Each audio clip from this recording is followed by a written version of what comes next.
Hello guys, welcome to the accounting class.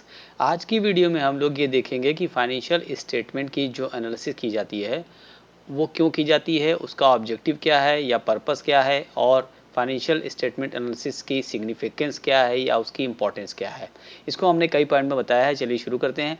देखिए 6 point मैंने यहाँ पे लिखा है। पहला पॉइंट है असेसिंग द अर्निंग कैपेसिटी, यानी बिजनेस की प्रॉफिट अर्निंग कैपेसिटी को जानने के लिए। पहले मैं ब्रीफ में बात करता हूँ, बाद में इसको मैं डिटेल में बता दूंगा। दूसरा पॉइंट है assessing the managerial efficiency, management कितना एफिशिएंट है किसी बिजनेस का, किसी फर्म का, ये जानने के लिए।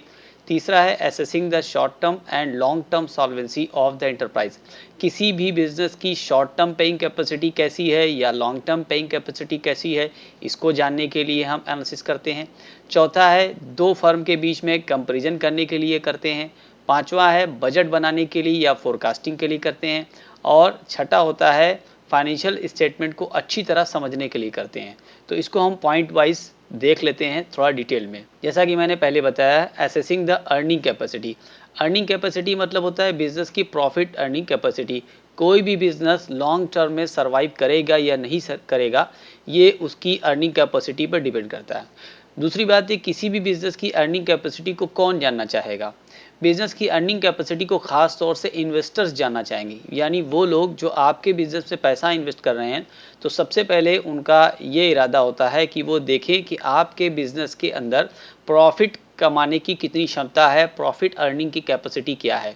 तो वो एक्सटर्नल यूजर्स जैसे कि इन्वेस्टर्स होते हैं, वो अर्निंग कैपेसिटी जानना चाहते हैं। अर्निंग कैपेसिटी है किसी बिजनेस की, वो फाइनेंशियल एनालिसिस से ही जानी जा सकती है। तो जब हम फाइनेंशियल एनालिसिस करते हैं उसके अंदर प्रॉफिटेबिलिटी एनालिसिस होता है। प्रॉफिटेबिलिटी एनालिसिस से किसी भी एंटरप्राइज की, किसी भी फर्म की अर्निंग कैपेसिटी को जाना जा सकता है और इस बात का भी अंदाजा लगाया जा सकता है कि ये बिजनेस फ्यूचर में कितना प्रॉफिट जनरेट करेगा, क्योंकि इन्वेस्टर्स का पूरा जो ध्यान होता है वो बिजनेस की प्रॉफिटेबिलिटी पर होता है। इसलिए वो इस बिजनेस की फाइनेंशियल पोजीशन को या फाइनेंशियल स्टेटमेंट को एनालाइज करके अर्निंग कैपेसिटी समझना चाहते हैं।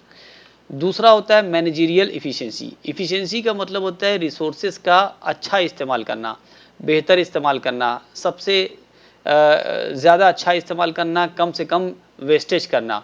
इफिशिएंसी का मतलब होता है मिनिमम वेस्टेज से मैक्सिमम आउटपुट हासिल करना। तो जो फाइनेंशियल स्टेटमेंट की एनालिसिस होती है उससे ये भी पता चल जाता है कि जो मैनेजर्स हैं या जो मैनेजमेंट है किसी बिजनेस का, वो कितना एफिशिएंट है, यानी उसके अंदर रिसोर्स को यूटिलाइज करने की, प्रॉपर यूटिलाइज करने की कितनी क्षमता है, वो कितनी अच्छे तरह से रिसोर्सेज को यूटिलाइज कर रहा है। बिजनेस के रिसोर्सेज के अंदर कैपिटल आता है, जिसके अंदर तमाम चीज़ें आती है, बिजनेस की लॉन्ग टर्म एसेट्स भी उसके रिसोर्स आते हैं। तो किस तरीके से रिसोर्स को यूटिलाइज कर रहा है और उस रिसोर्स के बल पर कितना अच्छा आउटपुट वो जनरेट कर रहा है, ये पता चल जाता है फाइनेंशियल स्टेटमेंट की एनालिसिस करने से। अब कैसे होता है, देखिए फाइनेंशियल स्टेटमेंट की जो एनालिसिस है उसको जब मैंने शुरू में पढ़ा था, टूल्स एंड टेक्निक्स, मेरी एक वीडियो उसको आप देख लीजिएगा। तो उसके अंदर एक बहुत कॉमन टूल होता है जिसे कहते हैं अकाउंटिंग रेशियो। तो अकाउंटिंग रेशियो के जरिए से बिजनेस के अंदर प्रोडक्शन की efficiency, administrative capacity, marketing expenses और उसकी इफिशिएंसी, ये सारी चीज़ें पता की जा सकती हैं, क्योंकि रेशियोज कई कई डायमेंशंस होते हैं। रेशियो बहुत तरह का निकाला जाता है। तो जिस भी डायमेंशंस पर आपको फोकस करना है या उस चीज़ को समझना है, तो उस डायमेंशन के रेशियो को आप निकाल सकते हैं और इस तरीके से आप उस फील्ड की इफिशिएंसी को पता कर सकते हैं। फेवरेबल या अनफेवरेबल वेरिएशन अगर पाया जाता है आपका रेशियो में, तो उसको भी पता किया जा सकता है। अब देखिए रेशियो जो होते हैं उसके कुछ स्टैंडर्ड होते हैं। कुछ रेशियो में स्टैंडर्ड रेशियो माना जाता है, जैसे कि करंट रेशियो को 2:1 स्टैंडर्ड माना गया है। अब अगर 2:1 आपका आ रहा है तो ठीक है, या 2:1 से और अच्छा आ रहा है, जैसे 2.5:1 आ रहा है करंट रेशियो, तो वो अच्छा ही है, फेवरेबल इसे कहेंगे कि अच्छी बात है। लेकिन अगर 2:1 की जगह वो 1.5:1 आ रहा है या 1:1 आ रहा है, इसका मतलब 2 से कम आ रहा है, तो वो अनफेवरेबल कहलाएगा। तो फेवरेबल रिजल्ट आ रहा है या अनफेवरेबल रिजल्ट आ रहा है, यानी वेरिएशन जो आ रहा है, जो डिफरेंस आ रहा है स्टैंडर्ड से, उसको भी पता किया जा सकता है। और उसके बाद अगर अनफेवरेबल आ रहा है तो वो क्यों आ रहा है, उस चीज़ को आइडेंटिफाई किया जा सकता है और वहाँ पर मैनेजरियल इफिशिएंसी नहीं है, इस बात को पता लगाया जा सकता है। और फिर जब ये पता लग जाएगा तो उसकी इनएफिशिएंसी को दूर किया जा सकता है।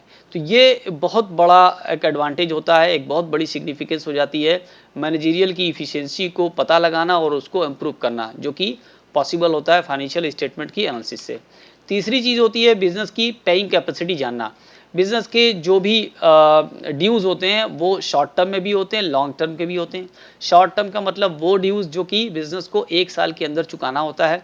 जैसे कि अगर कोई सप्लाई या गुड्स को आपने ख़रीदा है क्रेडिटर से या सप्लायर से क्रेडिट पर, उधार पर लिया है, तो उसकी ड्यूज़ जो होती है कभी 15 दिन होती है, कभी 20 में दिन या 1 महीना या 2 महीना, यानी साल भर के अंदर ही होती है। तो साल भर के अंदर आपको क्रेडिटर्स के या सप्लायर्स को पैसा चुकाना ही होता है। तो जो साल भर के अंदर की आपकी ड्यूज़ होते हैं और जिसको चुकाना होता है, इस तरह की लायबिलिटी को शॉर्ट टर्म लायबिलिटी कहते हैं।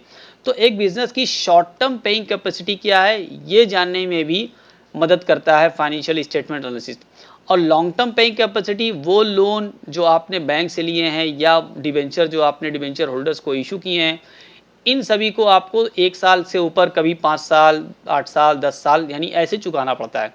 तो ये पे करने की कैपेसिटी यानी लॉन्ग टर्म लोन को पे करने की कैपेसिटी क्या है, इसको भी आप इस एनालिसिस के जरिए जान सकते हैं। तो जो सप्लायर्स होता है या क्रेडिटर्स होता है, वो बिजनेस की शॉर्ट टर्म पेइंग कैपेसिटी को जानने में इंटरेस्टेड होता है, क्योंकि उसका जो पैसा है वो ज़्यादा दिनों के लिए ब्लॉक नहीं है, वो महीना, 2 महीना या 3 महीना ऐसा ही है जो कि बिज़नेस के पास होता है, और वो चाहता है कि उसका पैसा जल्द से जल्द खाली हो जाए।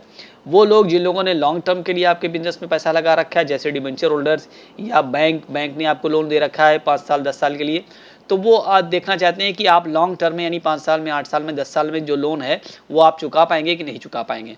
तो ये सारी चीज़ें जो पता करने वाले हैं, चाहे वो क्रेडिटर्स हों, सप्लायर्स हों, डिबेंचर होल्डर्स हों या लेंडर हों या बैंक हो, ये एनालिसिस के जरिए ही पता कर सकते हैं। अगर फाइनेंशियल स्टेटमेंट की एनालिसिस होगी और वो भी सॉल्वेंसी एनालिसिस होगी तो ये पता किया जा सकता है। उसके अलावा बिजनेस की पोजीशन को कंपेयर करके भी समझा जा सकता है। 2 तरह का कंपैरिजन होता है। एक कंपैरिजन होता है कि बिजनेस अपने आप को ही कंपेयर करे पिछले साल से या पिछले और भी कई सालों से। जैसे 2001 की कंडीशन को 2002 से कंपेयर करना कि पिछले साल के मुकाबले इस साल पोजीशन क्या रही। ये एक तरह का कंपैरिजन होता है। आप इम्प्रूव किए हैं या आप पीछे गए हैं या आप उसी जगह पर है, इस तरह का कंपैरिजन है। बिजनेस अपनी आप की पोजीशन को जांच सकता है खुद अपने आप से कंपेयर करके। दूसरा कंपैरिजन होता है एक फर्म का बी फर्म से कंपैरिजन करना। आपकी अपनी फर्म ए है, आपकी जैसी एक दूसरी फर्म आपकी कंपटीटर है जिसका नाम बी है, तो आप अपने आप को अपने कंपटीटर से भी कंपेयर करके देख सकते हैं कि वो कैसा कर रहा है और हम कैसा कर रहे हैं। साथ ही साथ जब कभी मर्जर्स या एक्विजिशंस की बात आती है, यानी जब एक फर्म दूसरे फर्म में मर्ज होने वाली होती है, तो जो फर्म दूसरे को खरीद रही होती है वो दूसरे वाली फर्म की भी पोजीशन जानना चाहती है।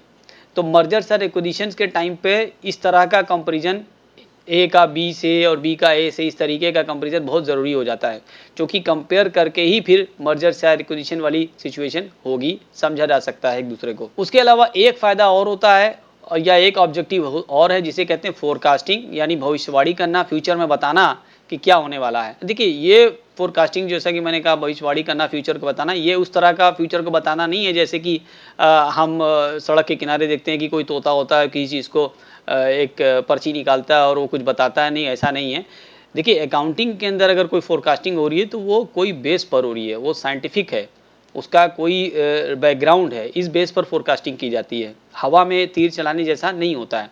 तो जो एनालिसिस होती है उसके ज़रिए से फोरकास्ट की जा सकती है कि एक बिज़नेस का पिछले साल में प्रॉफिट ये रहा है तो आगे क्या हो सकता है, तो उसकी ग्रोथ पता की जा सकती है। पिछले साल के प्रॉफिट्स को देख करके, पिछले साल की सॉल्वेंसी को देख करके उसकी आगे की पेइंग कैपेसिटी जानी जा सकती है।